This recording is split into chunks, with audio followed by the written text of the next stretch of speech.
Hello, thank you for joining us today for the final day of the spring 2023 HBCU and MSI Science Policy College Tour. If you are returning from yesterday, we are glad to have you back. And if today will be your first set of sessions, welcome. I'm Kimberly Grimes, Membership Associate with NSPN, and I'm so excited to be hosting this awesome event where a wealth of knowledge and experience will be shared by science policy professionals today for those new to science policy or for those hoping to expand their understanding and delve deeper. There will be breaks between each presentation to allow you to get up, stretch your legs, and to also view updates on screen, information about science policy opportunities, answer some trivia, and a QR code will be provided on screen if you decide you want to register for the last couple sessions of the day. You can scan this code to register and get details about upcoming speakers' presentations. As we get started, if you feel comfortable, feel free to type your school and or where you are located in the chat. So our next presenter is Dr. Karyn Onyeneho, who leads development, implementation, and analysis of the NIH Genomic Data Sharing, GDS, policy in the Division of Neuroscience, National Institute on Aging, NIA, as advisor for genomic data sharing. In this leadership role, Dr. Onyeneho is responsible for oversight of policies and procedures governing trans NIH GDS functions for the NIA to enable the validation of research results, accessibility of high-value data sets, and translation of research results, including treatments and products, into applications that improve human health. Dr. Onyeneho also serves as chair of the NIA Data Access Committee, overseeing administration of data access requests to NIA GADS. In addition to her leadership role, she is responsible for ensuring NIH-funded scientific investigators comply with the NIH data management and sharing policy, and is responsible for building partnerships across the intramural and extramural NIA enterprise to support research that advances understanding dementias of old age and their associated neural and behavioral processes by utilizing expertise in genomics, bioinformatics, biomedical data analysis, policy implementation, and large-scale coordination and collaboration. Dr. Onyeneho serves as chair of the American Society of Nutrition, Minority, and Diversity Affairs Committee, leading efforts to increase and sustain DEIA in academia, clinical practice, and research. Dr. Onyeneho holds a PhD in nutritional sciences from Howard University, an MS Upsilon Delta National Honors in Health Informatics from George Mason University, and a BS Magna Cum Laude in Health Sciences and Management from Howard University. Without further ado, I'm going to stop sharing my screen and pass it to Dr. Onyeneho. Thank you so much, Kim. That was a great intro. I appreciate it. I'm happy to pull up my slides if that helps. I wasn't sure maybe the slides would come up. Do you want me to share my screen? Yeah, if you're okay with that, feel free to go ahead and share.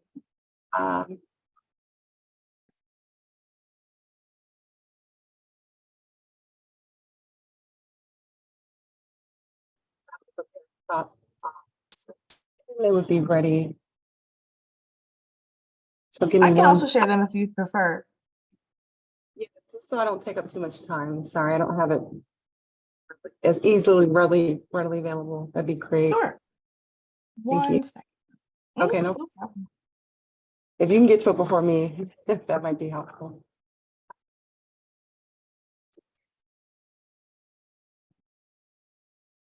Okay, so let me. I do have it up. You can see my screen. Let me know, and I can proceed. Yes, we could see it. Thank you again, Kim, for the great intro. I'm really happy to be here as a part of the NSPN HBCU MSI College Tour. And so, as was mentioned earlier, my name is Karyn Onyeneho, and I will be providing presentations today centered on public policy my public policy career journey.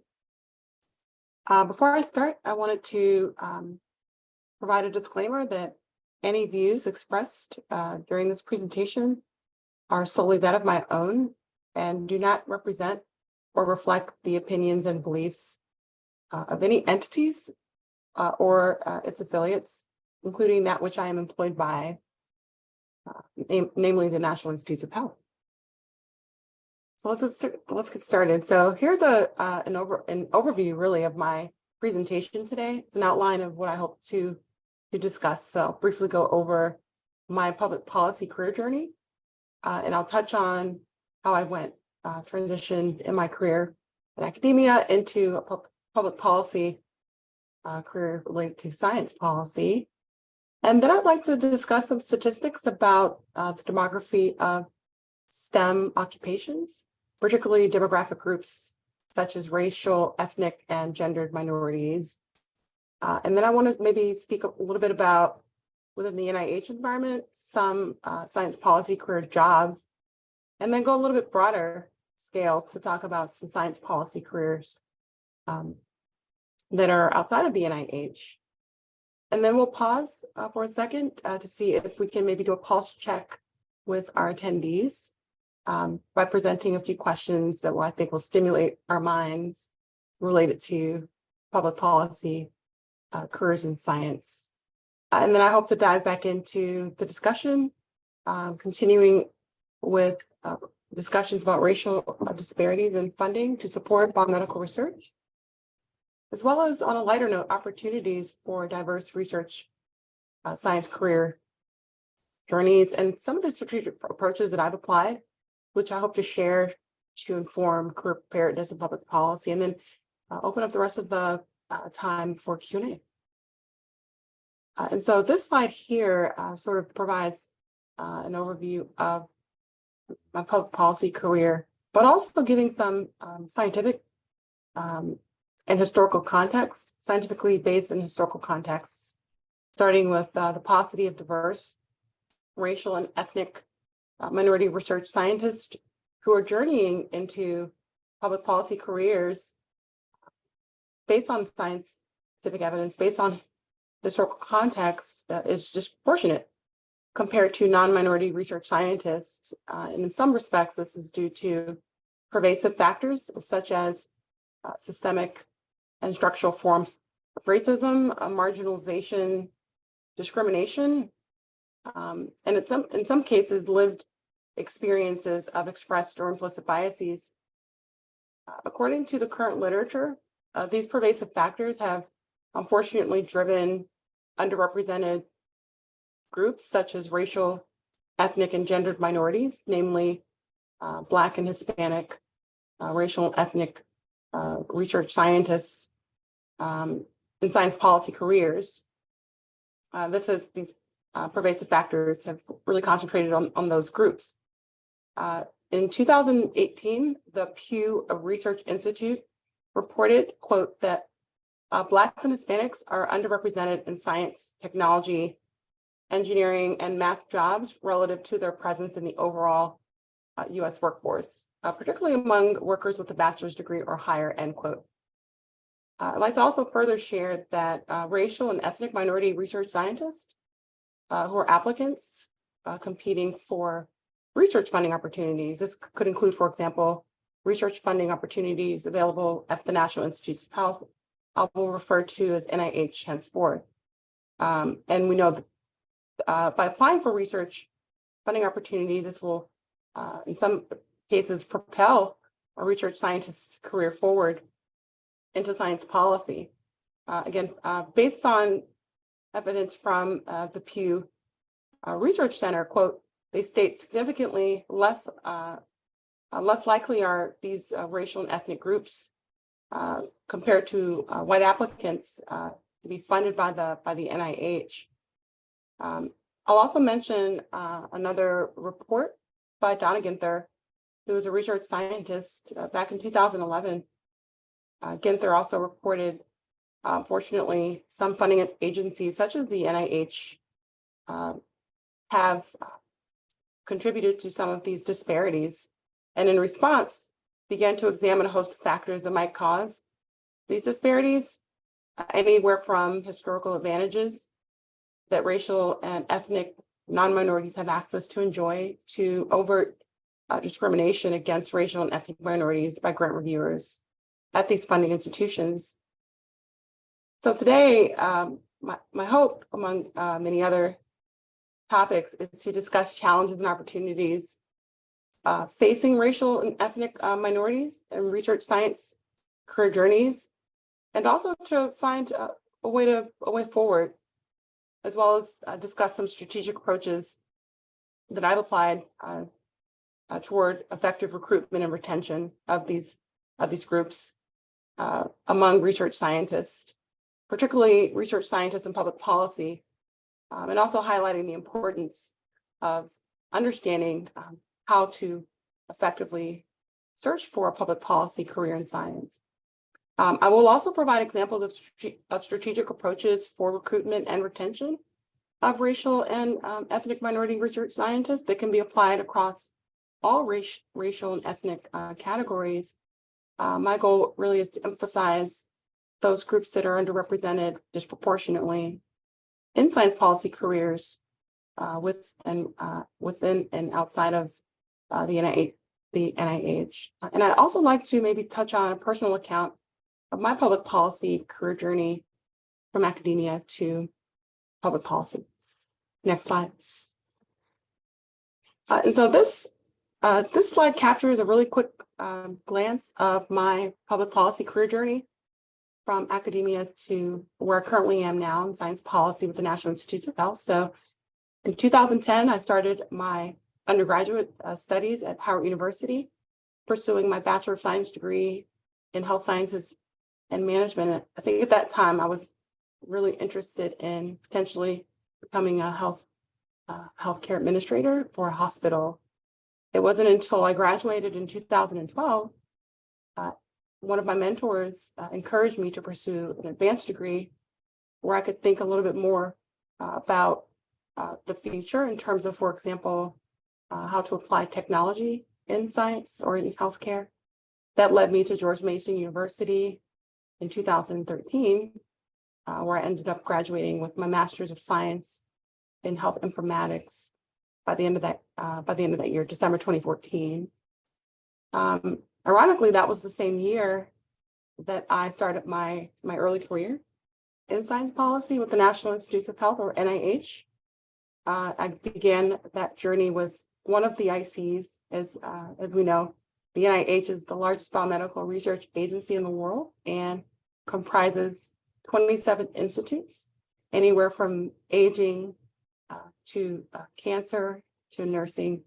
And so I started in 2014 in the Nursing Institute, also known as the National Institute of Nursing Research, where I learned more about the extramural funding opportunities that I talked about earlier, that allow fellows, centers, institutes, research scientists, and others to receive NIH funding to prepare for a career or to continue their career in science policy, to investigate, in some cases, studies that help improve human health.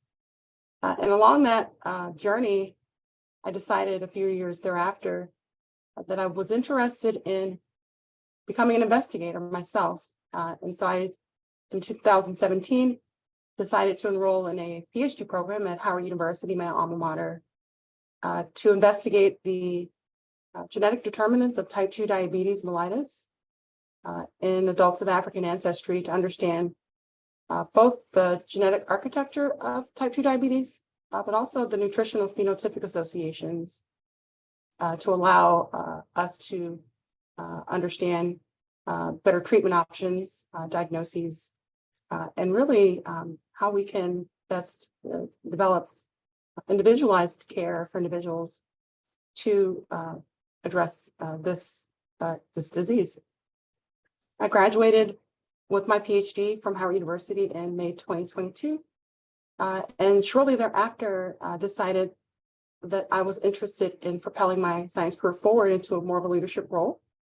By this time, I had almost, I think, had about maybe 6 years under my belt at the NIH, again, from when I started as an early careerist. Thankfully, I landed with the National Institute on Aging. In my current role, my current leadership role, as was mentioned earlier by Kim, serving as the advisor for genomic data sharing to support Alzheimer's disease and related dementia research, both intramurally and extramurally, as well as serving as the chair for our data access committee, which allows authorized researchers to obtain secondary data for research that will allow them to understand the genetic underpinnings of certain AD or ADRD, as we call it, diseases. So I'll move to the next slide, where I delve a little bit into more of the statistics when we talk about the participation of demographic groups in STEM, with an emphasis on science. I think the three demographic groups that I will emphasize the most throughout the discussion will be racial, ethnic, and gender minorities. And so on this slide, figure 1 represents employed women by workforce between 2010 and 2019 in STEM. And this is data that was provided by the US Census Bureau, the American Community Survey, where they reported, which is illustrated here on this figure, that the representation of women in STEM varies across occupational groups and educational attainment. And from the census data, women constitute about 34% of STEM careers, which equates to about 12 million workers in the workforce, compared to non-STEM workers, which is over 62 million, represented at over 50%. In this figure, within STEM, women comprise about 44% of workers with a bachelor's degree or higher, which is about 7 million workers in the United States, compared to those without bachelor's degrees of 26%. This next slide is just really a continuation of the demography of STEM demographic groups, again, sort of focusing on race, ethnicity, and gender.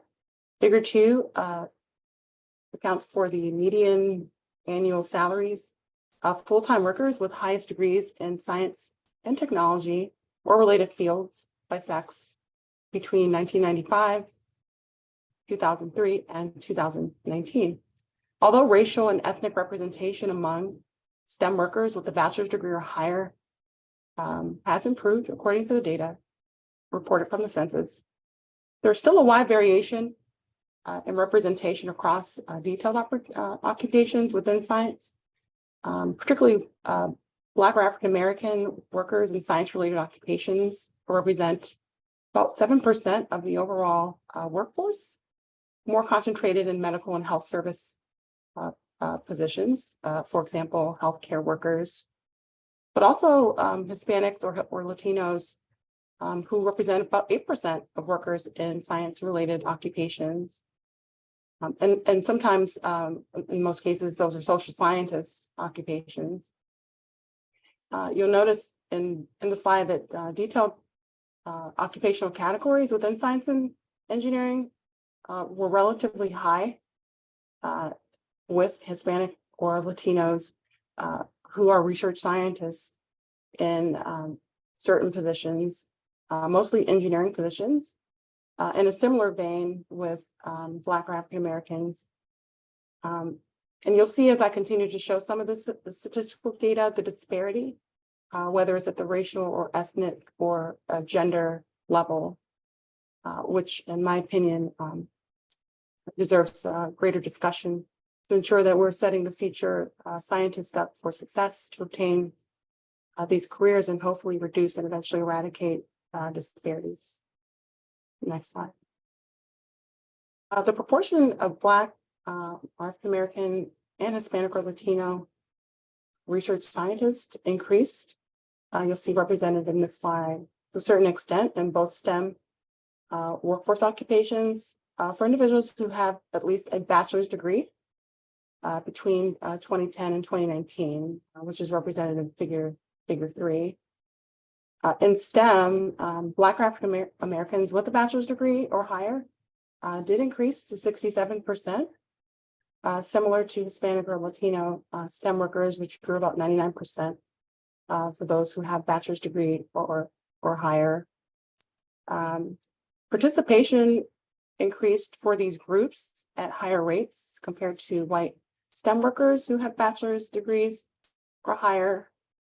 It's resulted in an increase in the proportion of Black or African American STEM workers with or without bachelor's degrees by approximately 1%, 1 percentage point. And again, this is according to the U.S. Census Bureau of the American Community Survey data. Next slide. So this last slide showing some more statistics about the participation of demographic groups in STEM by race, ethnicity, and gender highlights, again, some of the disparities that we hope will be reduced and eventually eradicated to allow underrepresented groups to propel. According to the U.S. Census Bureau, report, also Asians are among the disparity based on race and ethnicity.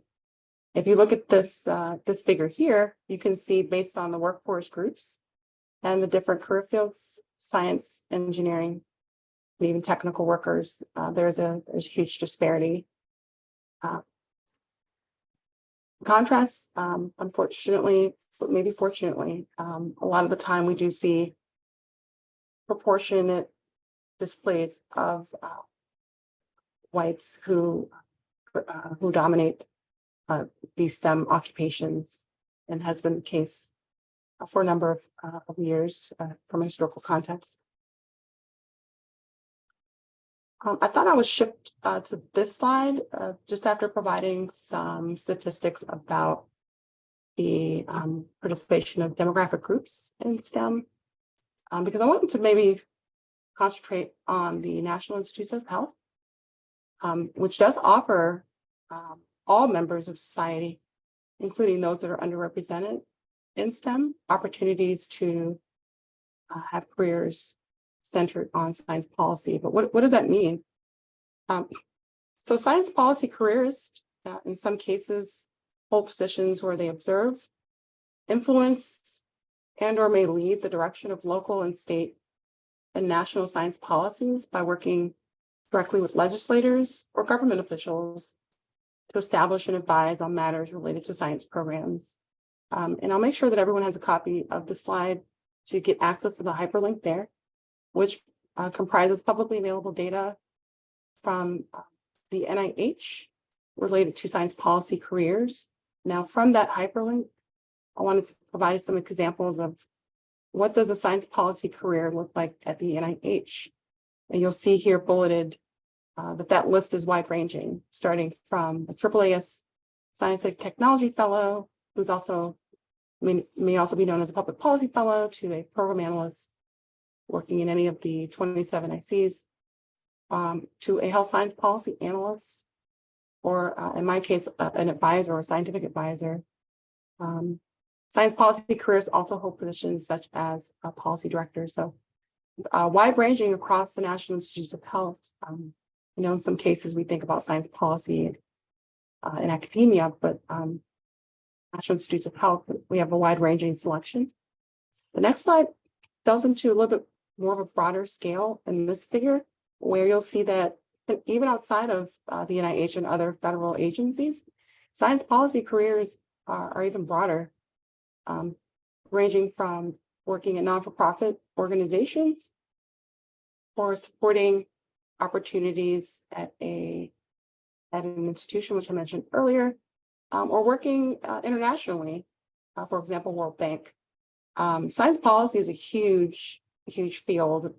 So I feel like this is sort of at a macro level view to provide sort of this umbrella example of various career types, as I mentioned, including academia and industry and government, among many others, a broad range, thanks to the Massachusetts Institute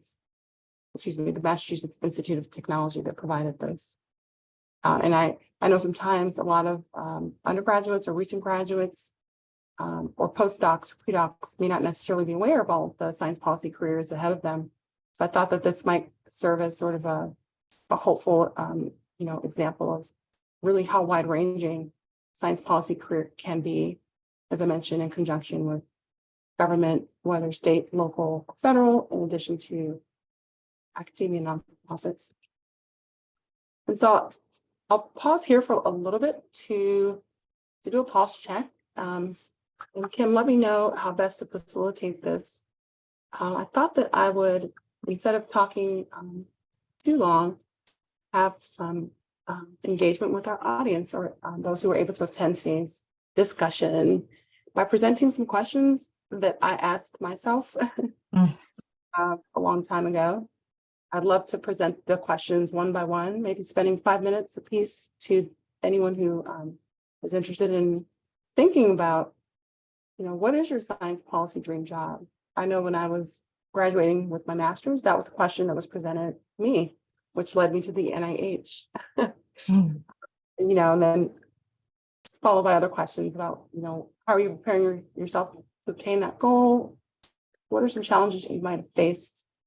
And if you do have challenges, what mitigation strategies have you put in place to overcome those strategies? So I'll pause there, maybe defer to you, Kim, to see if there's any way we can maybe go line by line in the chat to see if we can solicit any feedback from our attendees. I'd love to hear. Yeah, I know specifically Ruby, not to put pressure on you, is in that that phase that could probably speak to these questions of her personal experience.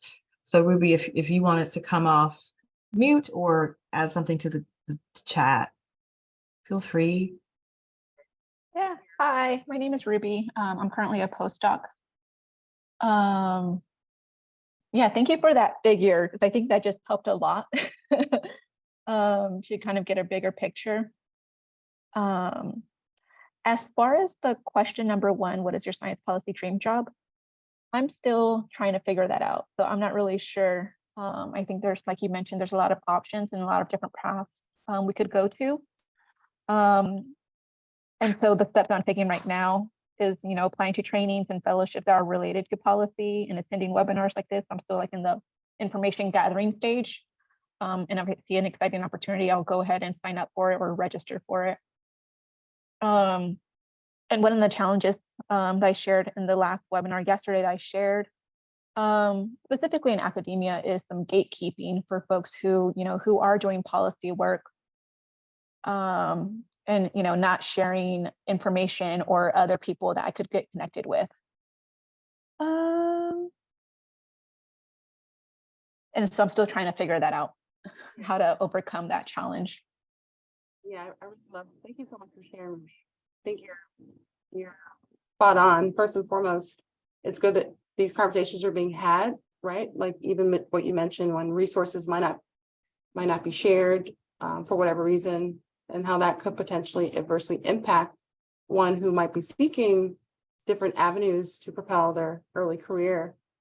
I always say, when one door closes, or if there is no sharing of resources from one, there are 3 more doors that are open or ready to invite you in, 10 more resources that are available. So I think that networking is incredibly vital and important at the earliest stages of your academic career.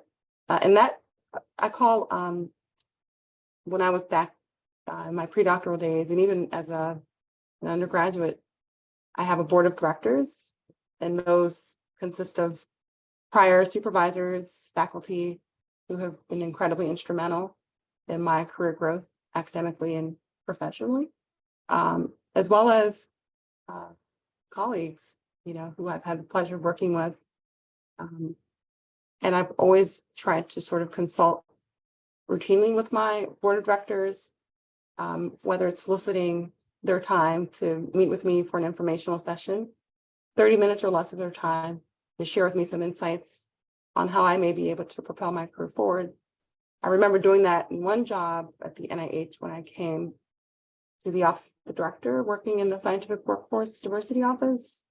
I think at that time I had literally just transitioned from the Nursing Institute into one of the highest offices at NIH, simply because I reached out to the leadership there, initially just wanting to set up an informational interview.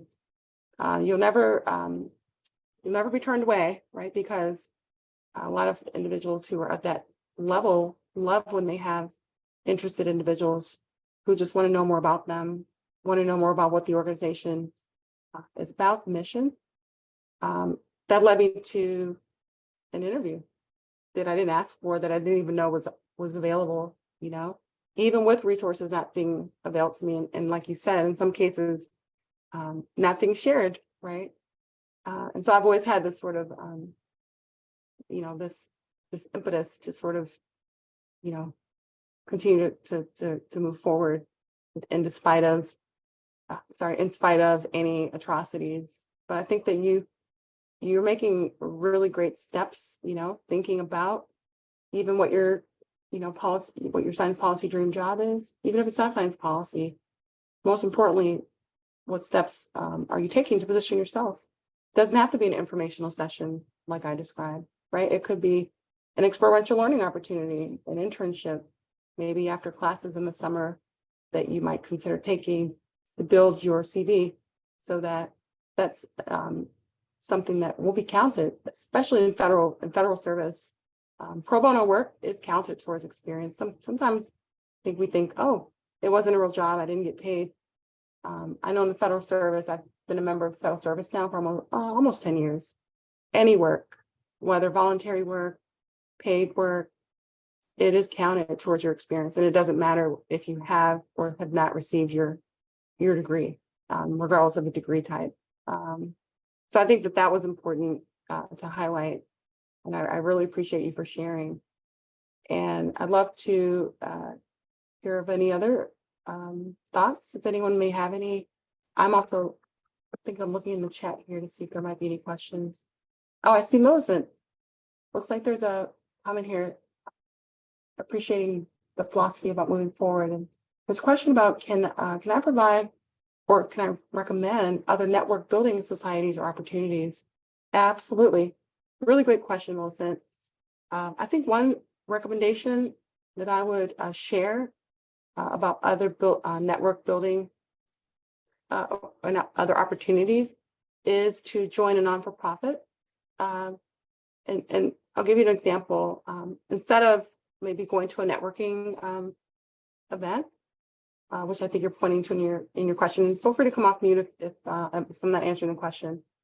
I've always sort of tried every year to join a non-for-profit or an organization, at least two per year during my graduate studies at the master's level and also my graduate studies at the PhD level, where I'm gaining experiential learning opportunities.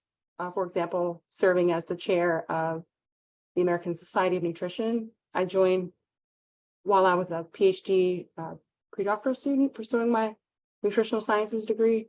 I Googled nutritional science organizations in Maryland, and I came across the ASN, or the American Society of Nutrition, and applied for a membership opportunity.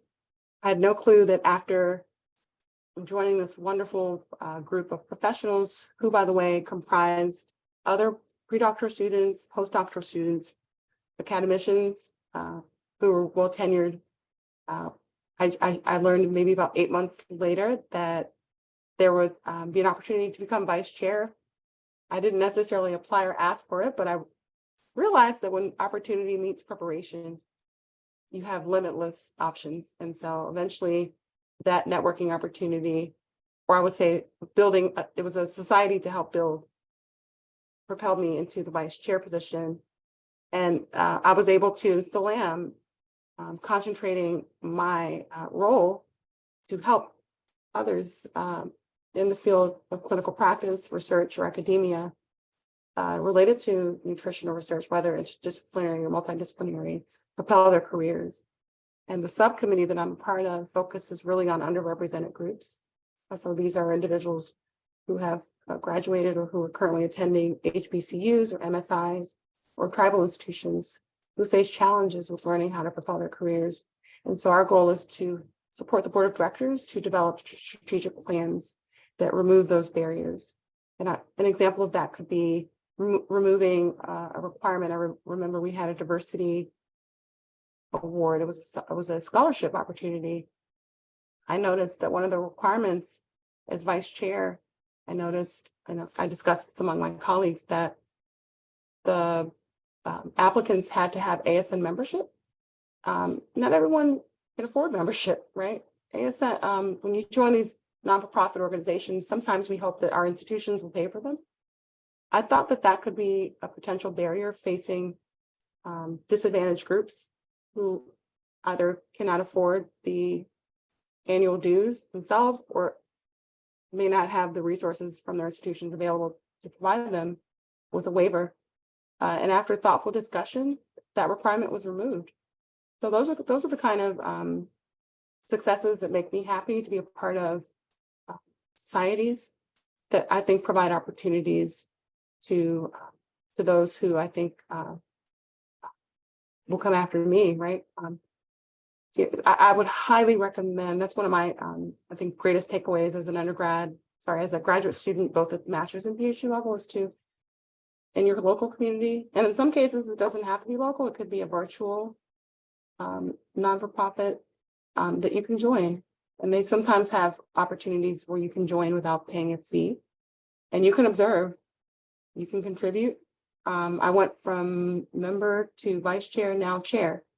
So I currently serve as the chair of the American Society of Nutrition to help shape further efforts to ensure that we are fully inclusive with all members of society, particularly those who have been disadvantaged in nutritional science, whether in academia, research, or clinical practice. So I think for me, that has worked tremendously. I've even done it with other non-for-profits who have welcomed me, and it has paid dividends across my career. Even pointing to third bullet there, when you talk about like what challenges have we faced. To Ruby's point, sometimes you don't have resources that are available, or if they are available, they're not shared, right? But I think for me, joining these societies and these organizations, you have access to tap into colleagues and comrades who are on your side, who really want to help you, who really want to help shape your career because they've walked in your shoes before. And you all have a shared common interest to promote the mission of the organization that you're supporting. So sorry, that was a mouthful, but that has worked for me. And I'm so happy that question was asked. Happy to take any other questions if there may be any. A question. You spoke of having a board of directors that you kind of consult with regularly. I was just curious if you've taken up the role of a mentor to someone like one-on-one or like a few other people. Yes. My favorite pastimes, I love supporting individuals, especially those who I know are potentially walking in my same path. Whereas I believe that because of where I am, someone paid it forward for me. And so actually recently, one of my colleagues, Dr. Rachel McKinley, who I met through NSPN, she graduated about a year before me, and she reached out to me recently. She reached out to one of her colleagues who ended up reaching out to me to ask me to serve as a one-year mentorship to support a biology student who's seeking a career in science policy. And of course, I was floored. Adriana was paired with me. And so literally just a couple of days ago, that's when we started our mentorship. And prior to that, I also served in a mentorship capacity through the Howard University Career Services Office, where they had a program for, at the time, pre-doctoral students who were in their third, fourth, or fifth year to help incoming PhD students with navigating through their doctoral studies. That was delightful. I helped some of those, I had about 3 mentees. 2 were pursuing PhDs in nutritional science. 1 was pursuing her master's in nutritional science. And that was incredibly gratifying to share with them my lived experiences, providing them with free resources, not just resources related to, for example, funding or scholarships, but also resources that help with their mental health. In some cases, some of the mentees were juggling taking care of their families while pursuing a degree full time, or maybe they had to stop working full time in order to pursue their studies. So providing them with access to those resources was really, really helpful and impactful. I think some other takeaways were helping them prepare for what exactly it means to pursue a PhD, which, as we all know, is an arduous process, right? Think about your passing your coursework, your comprehensive exams, also requesting your proposed research through your committee to actually conduct your research, right? And that delves into so many other areas, such as IRB approval of your research. A lot of us don't know what to expect. So yeah, it was really gratifying. I love serving as a mentor. And that's something that I have made it my duty to do once a year. If that's 1, 2, or 3 or more mentors. So yeah, that's something that I think I've done a great job doing to help, early careers navigate their way, especially when you talk about mitigation strategies, was just the 4th bullet that I put up, because sometimes I know for me, there's not necessarily a rubric or a Bible to know how to overcome certain challenges. You feel like I'm defeated, you're never defeated. You always have a team of advocates, support groups. You just have to find them. And I think NSPN provides a really safe space to do that. And I'll make sure that I share my contact information at the end as well, because I would love to informally or formally serve as a mentor if I can, or even if it's just asking questions that you might be thinking about. I'm always here to help. So thank you for that question, Sam. Thank you for that response. That's awesome. And that pay it forward mentality that you have, that's wonderful for the future generation. So thank you.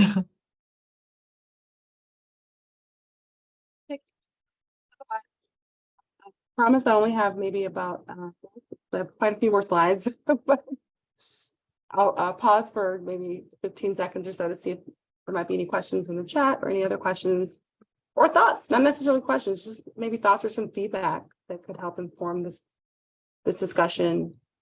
And I think that which could help others who are attending this discussion.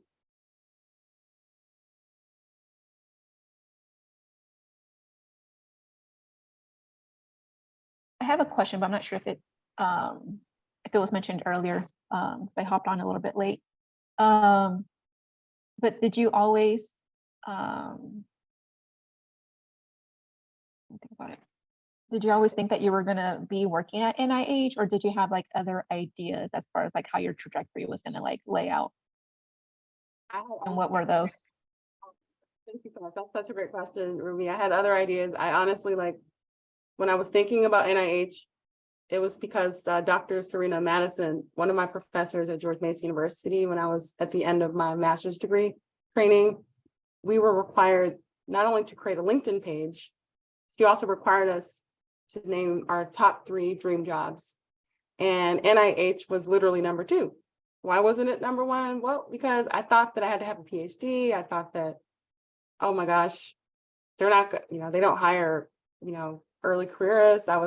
All of these things that I was putting in my head that weren't even real. And eventually, after doing the research and looking at some of the jobs, and I'll talk about that later on, I realized that, wait a minute, I do have the skill set. I'm getting ready to graduate with a degree in an area that's translational across all of the institutes, right? Health informatics. But no, initially I was pretty intimidated. I didn't know anyone who worked at the NIH. I didn't have any, I didn't understand what NIH truly was until I came into the environment, right? We only read about it in our textbooks. And so I eventually, I promise you this is a true story. the job vacancy announcement from the National Institute on Nursing Research, which is where I came in 2014 as my first NIH dream job. I waited till the last minute, not because I didn't want to apply, but because I was scared. Most of the federal jobs close whatever day that they say at 11:59 p.m. And so I remember going back and forth, should I not? I finally decided, you know what? I'm capable. I put my resume together. Literally minutes before the vacancy expired, I submitted. Within days, I was called in for an interview. I think I came back for a second interview by Dr. Yvonne Bryan, who at the time was the part of the leadership, just for Patricia Grady, who was leading that IC. And they called me back and hired me.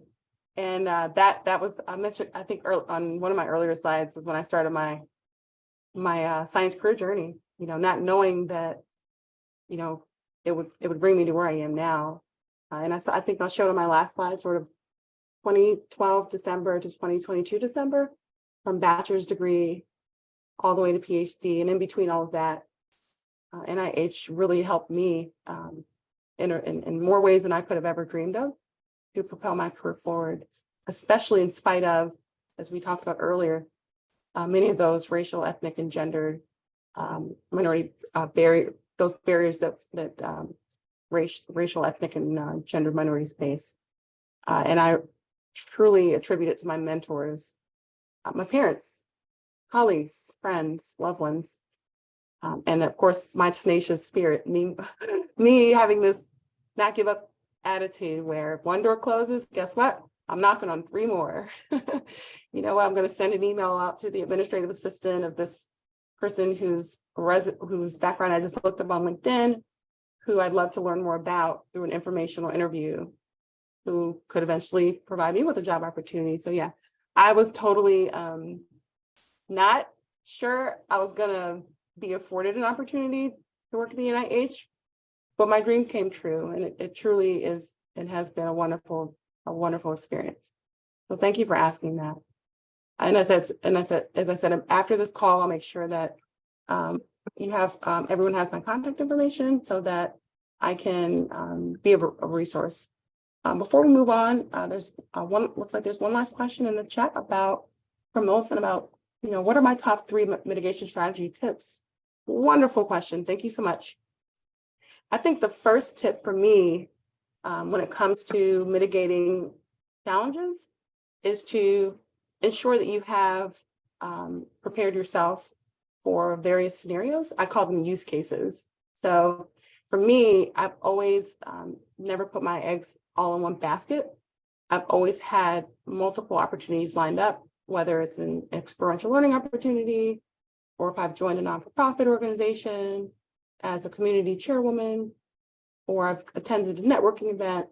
I love building connection and building relationships with people who I know are interested in my growth. And that has always been a mitigation strategy where I'm not relying on just applying for jobs. I'm actually taking the time out. Sometimes it may take you half a day. I know in my case, I would fly across the country. Florida, I would attend what's called the National Association of Health Services Executives annual meetings that were held anywhere from Orlando, Florida. I think they had one in San Antonio, Texas. I would literally, and this is out of my own pocket, I would pay to attend these meetings, to network with what we call the movers and shakers of the industries that I was seeking to have a path in, right, where you get to rub elbows with these leaders. Bernard Tyson, unfortunately, may his soul rest in peace. He was previous leader of Kaiser Permanente. I met him in person. I met Patricia Maryland. She was the at the time, I think this was back in 2018, the most reputable and highest paid African-American woman in healthcare. She literally spent 30 minutes of her time after the conference, after she got off stage, fellowshipping with us. It was like a group of women, like maybe 10 or 15 of us, just really giving us some insight about like some of the challenges that she faced and how she was able to overcome it. So for me, one of my mitigation strategies is to always have a plan B, plan C, and a plan D. Never put your eggs all in one basket. And I'll quickly run through I think the second mitigation strategy is to always make sure that you have an updated CV. One of my mentors, or a resume, a CV is more tailored to, like, for example, biomedical research scientist who might have authored papers or might have conducted a clinical study, right? It has more of an extensive description of your work versus a resume. So for me, one of my mentors, Charles Kenny, he's a well-respected attorney in the state of Maryland. I actually have kept in touch with him since my undergraduate days. He always reminded me to keep my LinkedIn page updated. I didn't know that Dr. Madison from George Mason would require her students to have a LinkedIn page. And thankfully for me, I had already had somewhat of a LinkedIn presence because one of my mentors explained how important it is to make sure you capture each and every experience that you've had. I mentioned earlier, whether it's volunteer work, internship, experiential learning, serving on a nonprofit, or in some cases, entrepreneurial efforts that you might have undertaken. I know in COVID, I created an informational resource, www.colorofgenes.com. I just wanted the public to know about human genomics, the importance of genetic testing, genetic counseling, and that was a part of my portfolio now, right? I'm now a subject matter expert, complementary to my PhD in the same field. So second mitigation strategy, always make sure that you keep an updated CV or resume. And I also say that because sometimes you never know. You might be in conversations at workshops, career workshops, or networking events, and someone that you come across, in most cases, will offer you an opportunity that may not be available to the public. And you want to be able to say how wonderful that is. Would it be possible for me to send you my CV or my resume? Personal email, you've sent it over, done, right? You don't have to go home and say, oh my goodness, now I have to make sure I have to update my resume over the last 3 or 4, 5 years. To me, that's been a really effective mitigation strategy. And I think the third one is, and I'll make sure I address that last question before I move on. I think the third one for me is making sure that you go after what you're passionate about. I've always tried to mirror what I'm passionate about with opportunities that might be in front of me versus just doing something just because, right? I know that a lot of my colleagues, when I was pursuing my PhD, were interested in going into academia, which I respected. It just wasn't the pathway that I wanted. I was more interested in public policy, science policy, supporting federal government agencies in a way that could make a difference, in my opinion, that was sustainable through legislation. And so for me, that was another mitigation strategy. So I hope that might be helpful. And if you have any additional questions about how I was able to overcome some of my challenges, even during this discussion, please drop them in the chat. Happy to engage. And I see here that Ruby is asking, going back to the figure that I shared earlier about different positions, I shared one figure that was specific to NIH science policy careers, and then I showed another figure from MIT. It was more broader scale. You're asking, you imagine that each sector has its own challenges, and you're asking, are there ever times where there are roadblocks to achieving something in the NIH? That is a great segue to the very next slide. Unfortunately, Ruby, there are roadblocks, in some cases, historical roadblocks to achieving a career, for example, at the NIH or other federal agencies, or even in academia, right? And with that said, I'm going to go to the next slide because I think this will really be a great way to sort of help answer that question. So Donna Ginther, I mentioned her earlier, she's a research scientist. And back in 2011, she published with others a science paper. You can see here titled Race, Ethnicity, and NIH Research Awards. I don't see the slide moved forward. I apologize. It looks like it was paused. Thank you. That's okay. Oh yeah, that's Awesome. Thank you so much. I'm sorry, I paused it. But yeah, Donna Ginther is still a research scientist who published a paper back in 2011 to Ruby's point, to talk about, the roadblocks to achieving NIH grant funding and biomedical research, and not only how those roadblocks stagnated certain groups, but also what the NIH did to address those roadblocks in ways to promote inclusivity, promote fairness, and promote equality, especially for those groups I mentioned earlier, those underrepresented groups based on race, ethnicity, and gender. And so the 2011 paper that was written by Dr. Ginther reported a significant racial gap in NIH funding, what's called R01s, which is that the NIH like winning a Grammy or an Oscar, right? An R01 is a type of funding mechanism out of many that has one of the highest pay lines to provide research scientists with funding that they would need, or that which their institution would need to carry out their proposed research. So, Dr. Ginther reported the significant racial gap in R01 grant funding, illuminating a lack of diversity among investigators conducting NIH-supported biomedical research, particularly certain groups. You'll see that on the next slides ahead. She controlled for numerous confounding factors in her report and recognized a persistent gap in funding for African American and Black scientists, where they had about half of a success rate compared to our non-Hispanic white colleagues. Similar disparities were also recognized in other funding mechanisms outside of the R01s, such as what's called Career Development Awards, or K grants, which, as we know, we call them kangaroo grants, because like how a kangaroo carries its baby in the belly to help it live through life, a K, or a Career Development Award, is to usher a research scientist forward so that they gain the appropriate experience that they need in order to successfully compete for an R01 or other RPG funding opportunities. Now, the good news is, as I mentioned, in terms of how we, with the NIH, overcame those roadblocks, those funding opportunity roadblocks. In response to Donna Ginther's report, the NIH has an advisory committee called the Advisory Committee to the Director.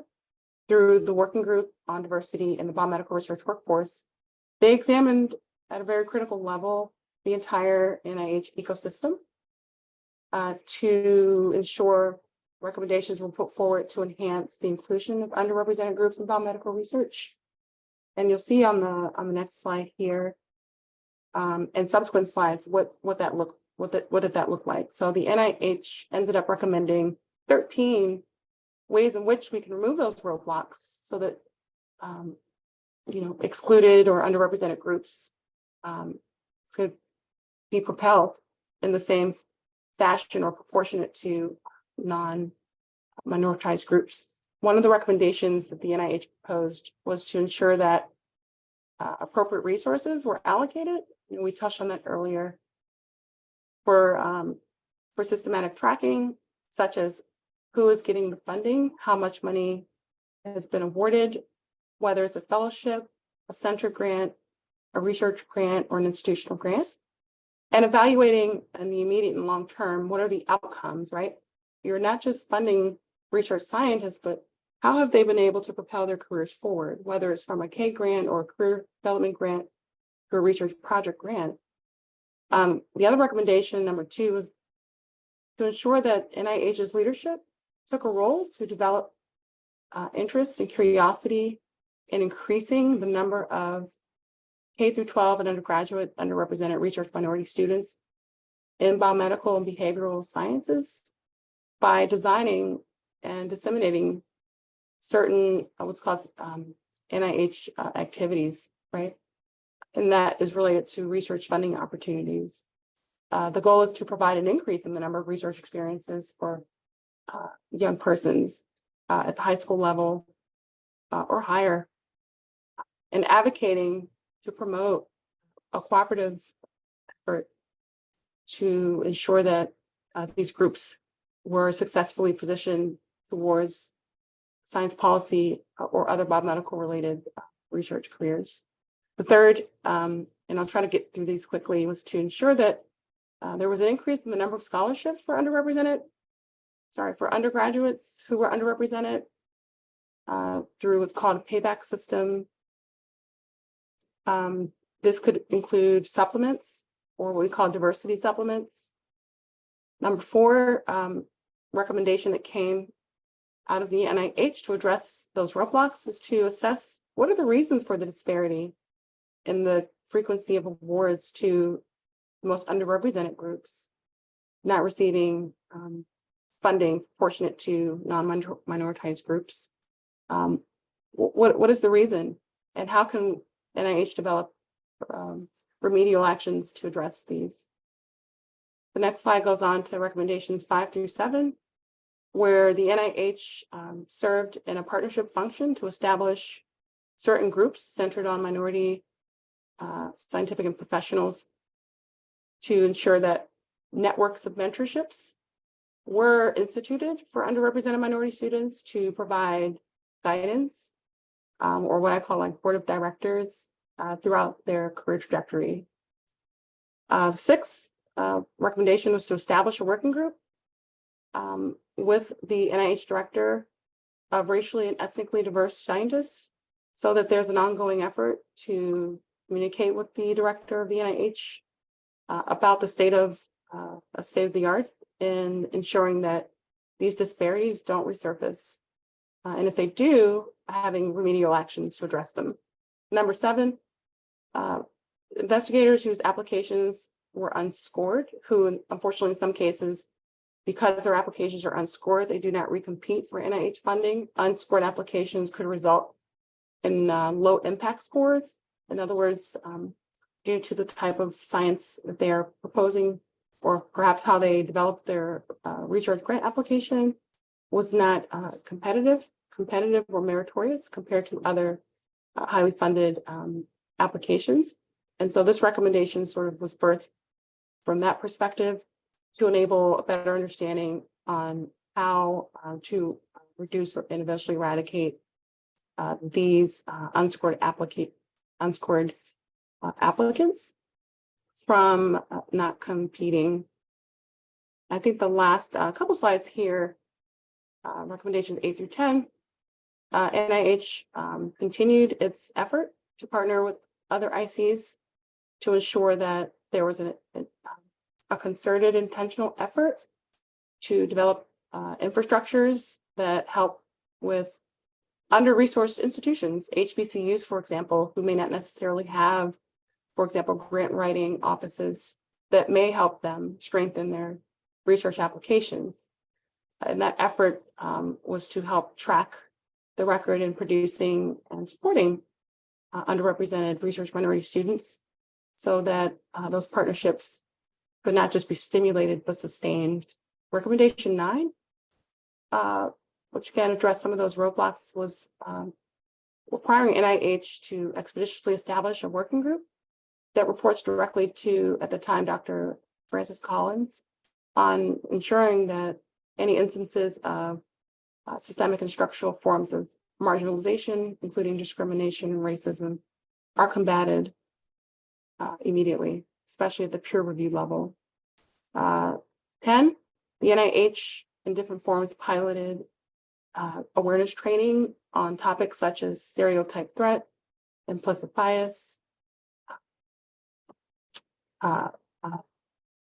overt racism, to ensure that leadership, these are, for example, review officers and program officers, are able to not only recognize these areas, but that they apply appropriate decisions to ensure that these forms of implicit bias are no more. And lastly, the last three recommendations, thanks to Donna Ginther's report, was requiring NIH to design an experiment to understand the effects of anonymizing applications. In other words, masking the applicant's name and or their institution, as not to be a driver as to perhaps why their impact scores are not scored as high when we talk about HBCU and MSI applicants. 12, NIH required the appointment of a chief diversity officer, which led to the establishment of the Scientific Workforce Diversity Office at the NIH to ongoingly understand how we can continue to promote efficacies in diversity, equity, and inclusion. And then the last recommendation is to use a very prestigious initiative called the Earl Statman Investigators Process as a model to learn from how to apply effective and strategic approaches to ensure that tenure track investigators are set up for success, especially those from diverse backgrounds. So really quickly, wanted to show the next few slides, maybe about 4 or 5 of them are, statistical figures that derive from why Donna Ginther decided to sort of call out the NIH about its racial disparities in funding to support biomedical research.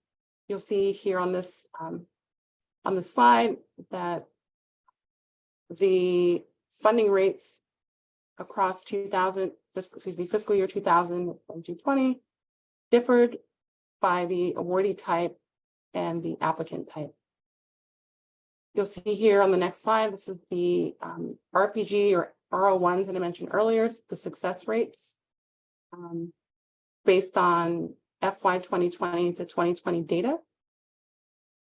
You can see in the blue, the success rates kind of plummeted as we got into the 2000 to 2010 fiscal year.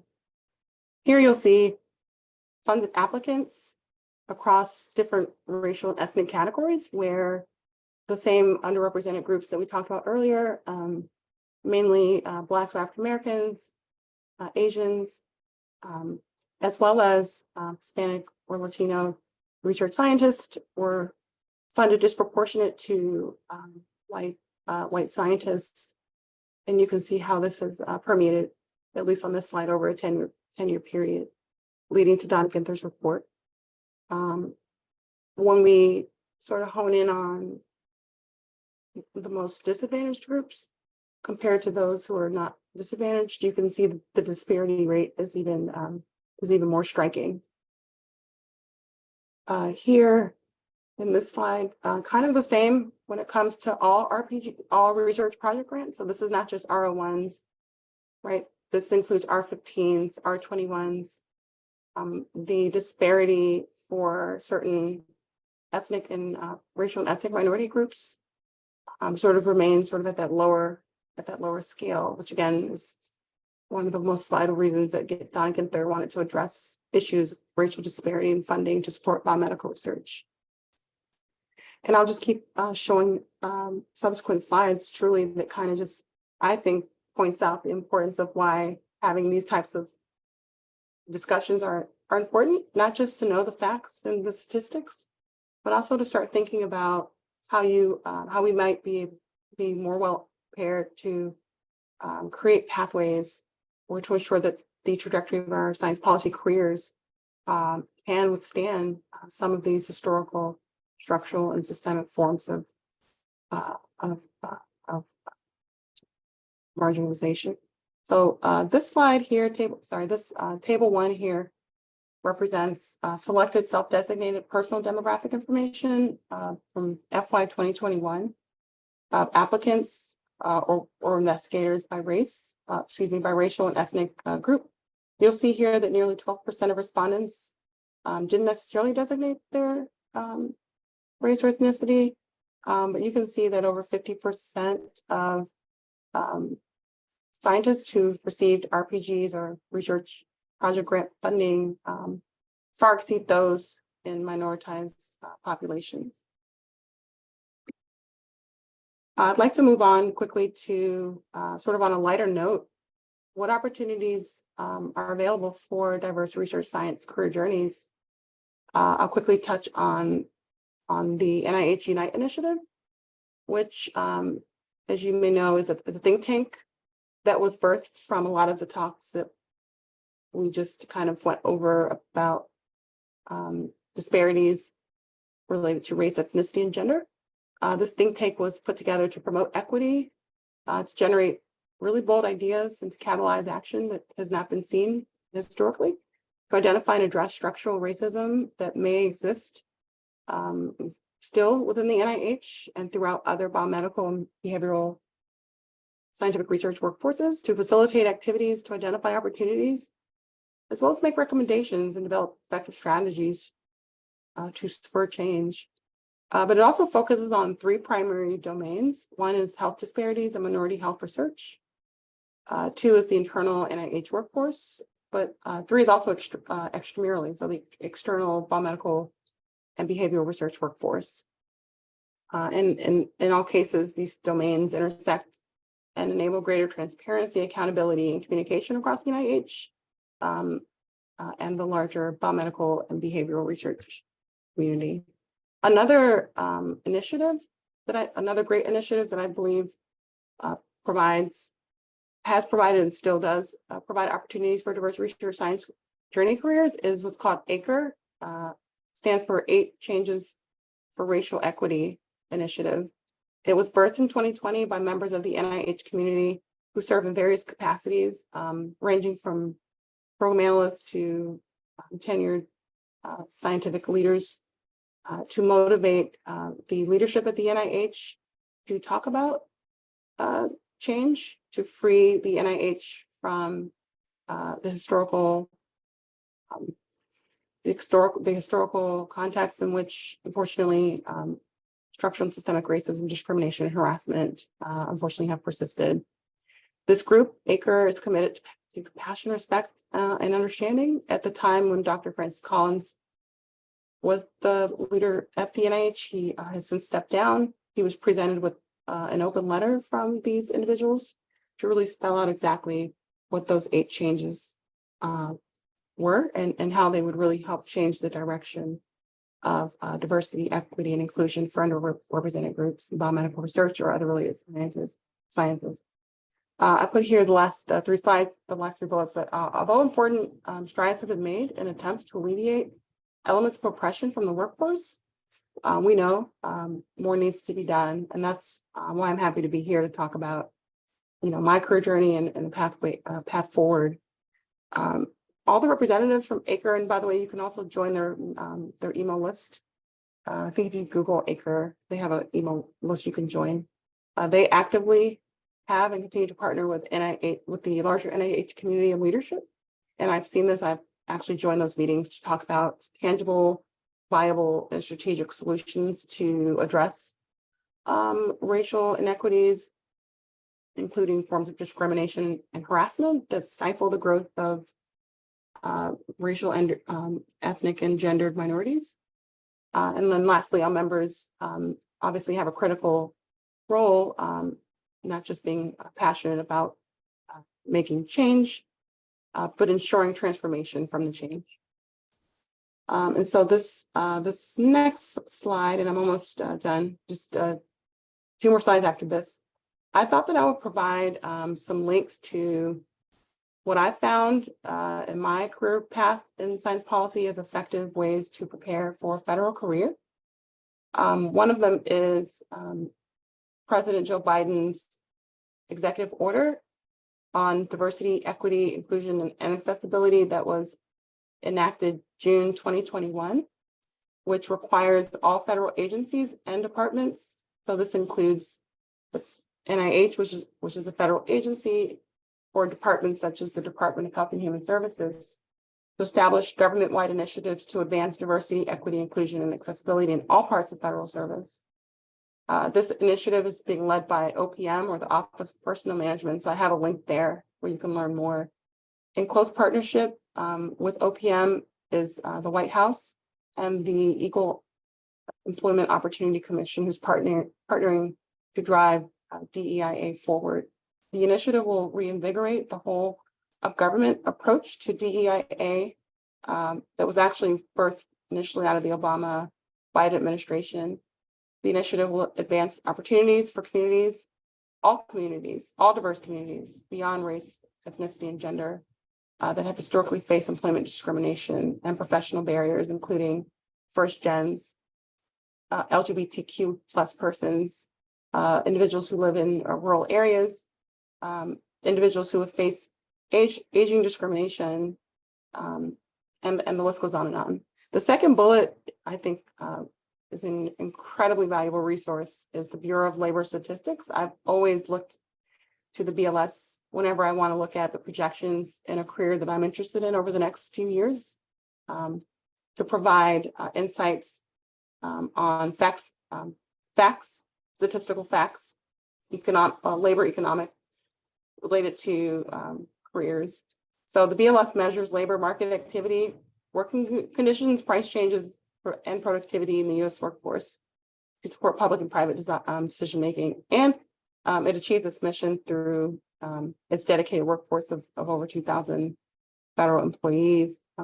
I highly recommend using this as a resource to not only understand the labor market projections for a set career or industry you're looking at going into today, but over the next several years. That's one of the reasons why I decided to pursue my master's in health informatics, because at the time there was a 10-year projection of career growth in technology related fields. The third bullet is USA Jobs, which is a part of OPM. It helps recruit and retain. It's a website that provides access to all federal jobs across not just the North America, but also the continental United States to help recruit and retain the government workforce. I've gone there plenty of times, not just to look for a job, but also promotion opportunities, recent graduate opportunities when I'm mentoring, internship opportunities or experiential learning opportunities. It's a very, very valuable resource and it stays updated all the time. The last resource I think is one of the ones that I would highly recommend if you're interested in developing a CV or a resume for a public policy career, not just at the NIH, it could be at the FDA, it could be with the Office of Nutrition Research, it could be at other federal agencies or federal departments, is Federal Resume Coach or fedresumecoach.com, where clients ranging from, as I mentioned, current students to recent grads to early careerists can team up with federal resume coaches who specialize in federal resume and professional CV writing and provide information about rules and regulations related to federal hiring by OPM, which is basically the main sort of human resources agency for federal employment. And so I would also highly recommend using that as a nice resource for federal career preparedness. That website also has blogs that you can read about related to certain biomedical research, as well as free resources where you can find additional resources. And this is my very last slide for Q&A, is a self-assessment tool that I came across at USCF, University of San Fran in California. They have, and these are hyperlinks. Again, I'll make sure there's a way that you can access the slide. USCS has a pretty cool tool. It's a self-assessment tool to determine, is a science policy career right for you? Whether you're interested in basic or biomedical scientific research, this tool helps to answer questions, very, very specific assessment questions that are then calculated to compare your skills, your interests, your values, based on your responses to key factors for 60 different career pathways in science and science policy. And I think it would be incredibly fantastic to kind of look at if you might have an interest in a science policy career. Do feel free to visit that website to determine, is the science policy field a good fit for you? So with that said, that's my very last slide. I'm happy to pause here, and I apologize if I've gone over. I think I've gone Oh, over no, by. you're good with time. Because you seamlessly integrated Q&A earlier, some Q&A earlier, like we're good on time. No worries. Awesome. Thank you so much. Yeah, so this is my very last slide. I'm happy to, even outside of the pulse check questions at this time, answer any questions that you might have about any of the content that I've presented. And I want to graciously thank Kim and her team for setting this tour up. I'm so happy to be a part of it. And this is my second year. Happy to take any questions. Thank you so much.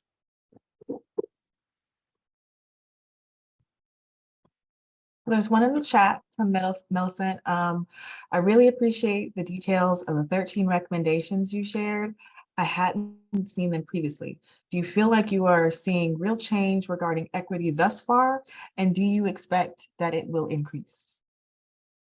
A really good question. I do see incremental changes, and it's not a huge change. I love seeing leaps and bounds, but I think that any incremental step is proof that when you are an advocate or a maverick, or you are sort of being an example of or a role model, you kind of want to be the change that you want to see. I think that hopefully those increments will increase. I have actually personally seen I came to NIH in 2014. Donna Ginther's report was published about 3 years before I came. And so I've been at the NIH now for almost 10 years. Next year will be my, I believe, 10-year mark. I have seen, to Millicent's point, I guess, quote unquote, real change, but I don't think it's enough. What I would like to see, thanks to President Biden's executive order from June 2021 about diversity, equity, inclusion, and accessibility, I would like to see more positions dedicated to, for example, chief diversity officers, whose primary role or responsibility is to ongoingly address change. It's needed for the various communities that we talked about. We talked about mainly racial, ethnic, and gender minorities, but there are so many others. So it's great to see that change has happened. It's great to see, thankfully, through this report from Donna Ginther, that the NIH did create 13 recommendations. And I'm super delighted to see initiatives such as the ACRE Initiative and Unite Initiative being birthed to have ongoing discussions, right? Because change is good, but we want to make sure that we continue to talk about change, especially when we think about the changing demography of the United States between now and through 2045. That's been predicted by not just the Bureau of Labor Statistics, but also the Pew Research Institute and others, where we know that the majority demography of the United States will 50% or more will be represented by people of color, first gens, those who are from LGBTQIA communities in ways that we've not seen before. And I think that with the changing demography of the United States, we have to make sure that the workforce is prepared. Opportunities are available. We do have the right people in place who can understand how to support change, right? Whether it's providing scholarship opportunities, experiential learning opportunities, or actual job opportunities that are proportionate to non-underrepresented groups.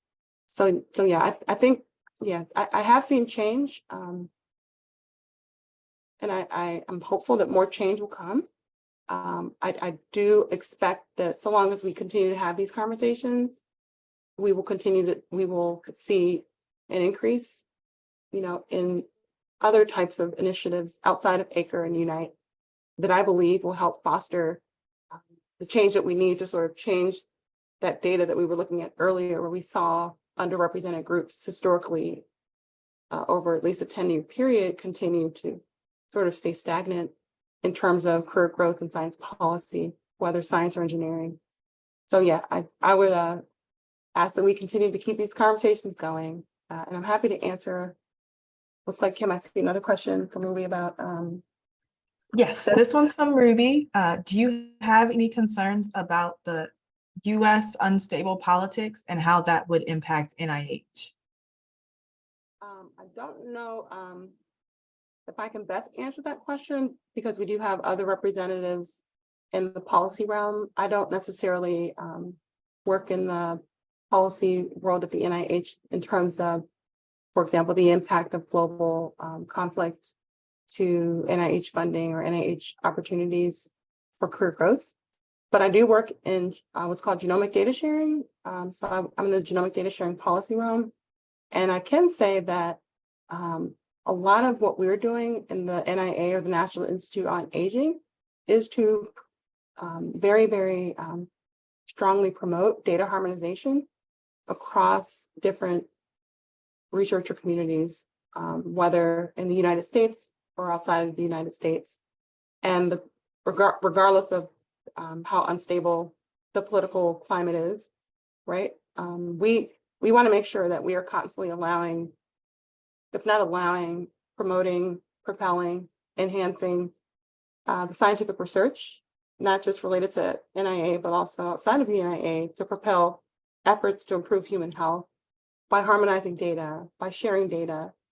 And what that simply means is when we fund NIH research, whether it's an R01 or a career development grant, the goal is to, through this new policy that was actually enacted January 25th of this year, called the Data Management and Sharing Policy, which ties in with the genomic data sharing policy that was already in place more than 10 years prior. The goal is to ensure that we create environments where research scientists, again, abroad or here in the United States, have opportunities to share their data, harmonize that data, for example, through common data elements, but most importantly, sharing that data to allow other secondary research data use, right? That will, we hope, provide even greater insights or even greater scientific discoveries to understand truly how to address human health in a way that allows us maybe better treatment options, better diagnoses, or other healthcare services. And so I'm not sure if that answers the question, but I personally, I don't have any concerns.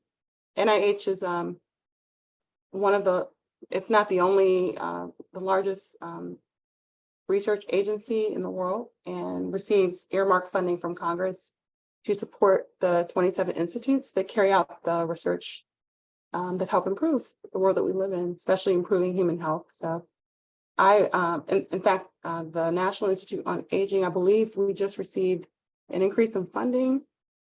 I could be misquoting, but I believe we have about $4 billion earmarked towards supporting Alzheimer's disease and related dementias. We have, at least in my division, the Division of Neuroscience, we have a really huge opportunity to advance this area of research, especially for communities that are disproportionately affected by these types of health conditions. So, and you know, political conflict has not stopped us from being able to carry out that work, which I'm so proud to be a part of. So thank you for asking. Yeah, a great question and great response. That's good to know too. These are really great questions, and I'm happy to take it. Either, or if there are any thoughts, feel free to chime in, unmute yourself, or feel free to join the chat. I have some really great questions coming in.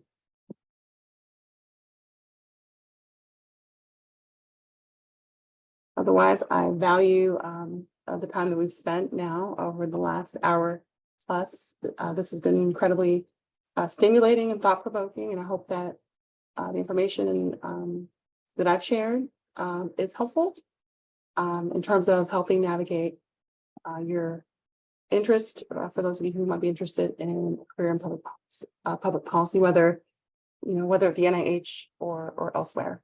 But thank you so much for this opportunity. Looks like we have one more chat. Oh, thank you. Oh, it's quite a pleasure. Thank you so much. Thank you for your time.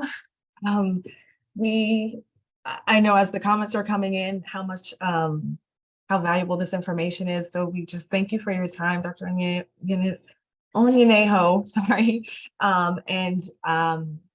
And again, congratulations. I actually have a fact about you in the trivia, in the transitions, about how you won the inaugural tour's op-ed writing. So there is like a little nugget in there about you, just to kind of tie it back full circle to the start of the tour. So thank you for being a part of it since like day one, basically. And thank you for bringing this information to the forefront. We just appreciate you and your time.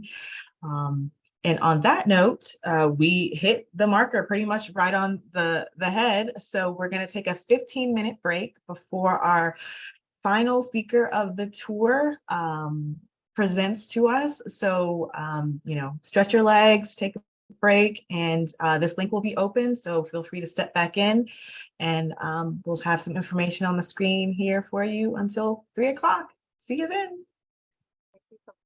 Bye.